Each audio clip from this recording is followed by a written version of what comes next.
러시아인들은 다시 한번 헤르손과 그 지역의 주거 지역을 포격하고 있습니다. 포격은 밤낮으로 멈추지 않습니다. 마지막 포격으로 여러 건의 화재가 발생하고 수십 대의 차량이 손상되었습니다. 피해자와 사망자가 있으며 그 중에는 어린이가 있습니다. TSN 특파원 안톤 코스콘 이 헤르손에 있습니다. 안녕하세요, 안톤. 1월 28일 오전 현재 지역 상황은 어떻습니까?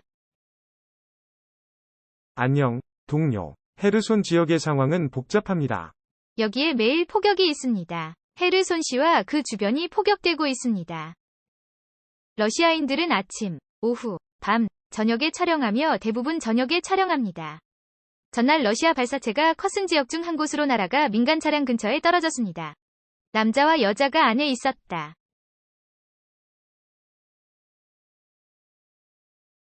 여성은 그 자리에서 즉사했고 남성은 입원 치료를 받았다. 헤르손 서쪽 마을인 코미산이 또 공격을 받았다. 25세의 젊은 여성이 그곳에서 사망했고 다른 3명이 부상을 입고 입원했습니다. 이 모든 정착지는 드니프로강 근처에 있습니다. 이제 견고한 최전선입니다. 그들은 어디에서나 어딘가에서 더 적게 포격하고 있습니다. 러시아인들은 거리가 짧기 때문에 로켓 포병, 배럴 포병, 박격포를 발사합니다. 때로는 반대쪽 뱅크의 탱크에서 직접 발사되는 경우도 있습니다. 커슨에서 포격의 강도를 설명하겠습니다. 우리는 거의 매일 헤르손에 옵니다.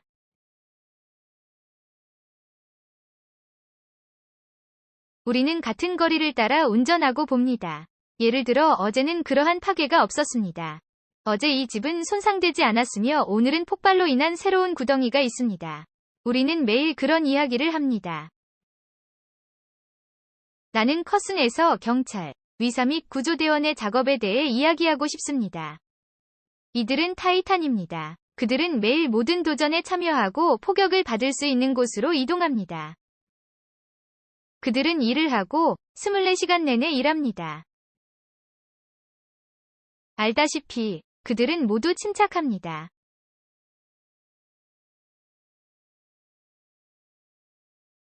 이 모든 포격에도 불구하고 이 도시의 주민들은 살려고 노력합니다. 상점, 정부기관 및 일부 카페도 여기에 숨겨져 있습니다. 그러나 다음 순간에 발사체가 그의 근처로 날아가지 않을 것이라고 아무도 확신하지 못합니다. 그리고 경찰 중 한 명이 이제 헤르손에서의 삶은 오징어 게임과 같다고 말했습니다. 상황에도 불구하고 사람들은 일합니다.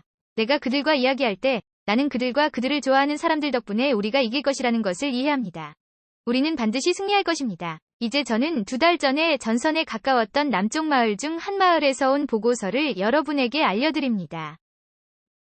이제 그것은 깊은 후방이고 적이 지금 그것을 쏘지 않습니다. 그러나 러시아군은 폐허만 남겼다. 그러나 이것에도 불구하고 사람들은 그곳으로 돌아갑니다.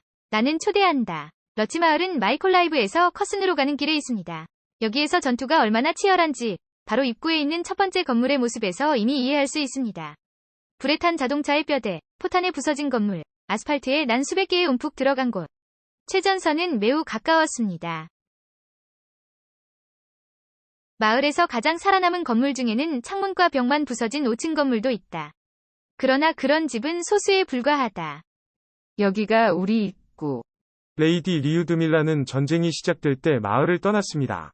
오늘 그녀는 적어도 거리에서 그녀의 아파트를 보러 왔습니다.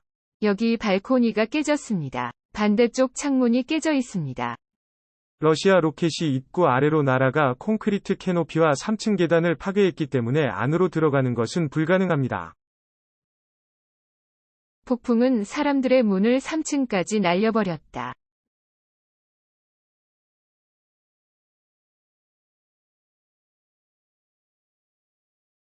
파괴되고 손상된 건물들 사이에서 우리는 여전히 사람들이 이곳에 살고 있음을 나타내는 세부 사항을 발견합니다. 이 집에는 8명이 남았다. 전쟁 전에 수천 명의 사람들이 마을에 살았지만 지금은 약 50명이 남았습니다. 최전선은 이미 멀리 떨어져 있지만 여기가 더 따뜻하기 때문에 현지인들은 여전히 UE00B 지하실에서 밤을 보내고 있습니다. 철로에서 나온 파이프는 정확히 지하 주거지가 배치된 위치를 보여줍니다.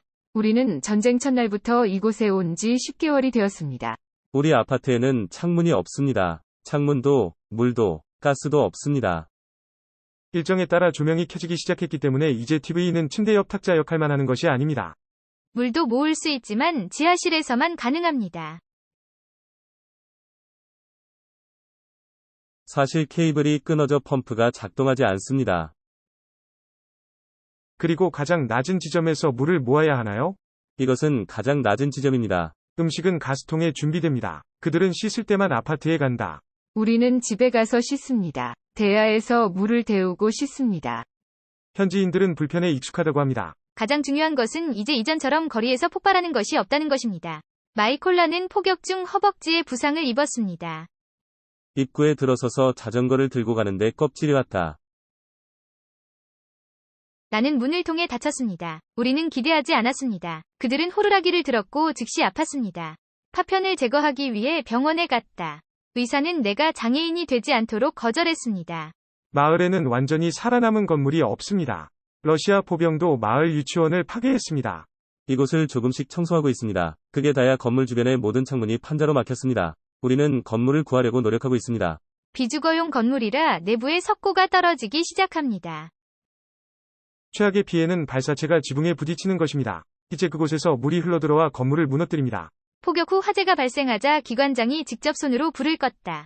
지역 주민들이 그녀를 도왔습니다. 저는 플라스틱 용기 운반대입니다. 아침에 나는 지붕이 여전히 담배를 피우고 있다는 것을 알았습니다. 그리고 물을 키우는 방법, 이것은 손이 필요합니다. 나는 병을 여기에 놓고 어깨에 던지고 수염으로 만졌습니다. 그런 다음 그녀는 그렇게 자갈 위로 올라갔습니다. 1년 전 아이들의 웃음소리가 이 사무실에 울려 퍼졌고 장난감은 유유 상태가 아니었습니다. 당신은 당신의 아이들을 그리워합니까? 물론이죠. 이 아이들이 모두 그리워요. 모든 사람은 자신의 접근 방식이 있었고 모든 사람은 잠들고 등을 긁고 무언가를 그려야 했습니다. 아이는 독특하기 때문입니다. 러시아인들은 이 아이들과 수십만 명이 다른 아이들에게서 어린 시절을 훔쳤습니다. 나는 아이들이 여기서 공부할 것이라고 꿈꿉니다. 그대로 한 그룹에 20명의 어린이가 있지만 여전히 우리는 일할 것입니다. 정말 그러길 바랍니다. 지역 주민들은 이 폐허에서 새롭고 재건된 더 아름다운 마을이 나타나 모두가 집으로 돌아갈 것이라고 확신합니다. 승리는 더 빨리 올 것입니다. 물론 나는 집을 원한다. 그렇지 않을 수 있습니까? 우리는 평생 여기서 살았고 농장을 운영했습니다. 안톤 코추콘, 올렉시이 오사부축, 세리 퍼필롭, TSN, 1+1, 단일 뉴스 마라톤.